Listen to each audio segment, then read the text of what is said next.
जब वो 9 साल के थे तो उनकी माता का देहांत हो गया। घर के हालात इतने खराब थे कि उन्हें रेलवे स्टेशन पर कूली तक का काम करना पड़ा। इसके बाद जैसे तैसे करके उन्होंने बस कंडक्टर का एग्जाम पास किया और बस कंडक्टर लग गए। इसके बाद तो जैसे कि उनके अंदर का आर्टिस्ट ही बाहर आ गया।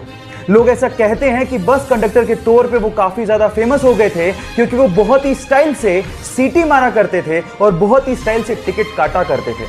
ये देखकर उनके साथियों ने उनको एक्टिंग स्कूल ज्वाइन करने के लिए मोटिवेट किया और साथ ही साथ उनकी फीस भी भरी और उसके बाद उन्होंने पीछे मुड़ के कभी नहीं देखा। काफी स्ट्रगल के बाद उनकी पहली मूवी में ही उन्हें नेशनल अवार्ड मिला और देखते ही देखते वो साउथ में सुपरस्टार और गॉड माने जाने लगे।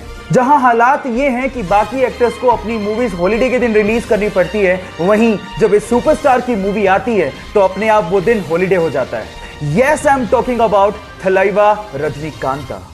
सिर्फ एक मूवी के कमिटमेंट के लिए वो 4 साल तक अपनी फैमिली से दूर रहा। 5 साल तक उसने उस मूवी के अलावा कोई और मूवी साइन ही नहीं की। उन 5 सालों में बहुत सारे एडवर्टीजमेंट के ऑफर थे, लेकिन उसने एक भी एडवर्टीजमेंट का ऑफर एक्सेप्ट नहीं किया। हालात ये थे कि 5 सालों में वो बैंकरप्ट हो गया था। बहुत सारे एडवर्टीजमेंट वाले उसे एडवांस में पैसा देने को तैयार थे।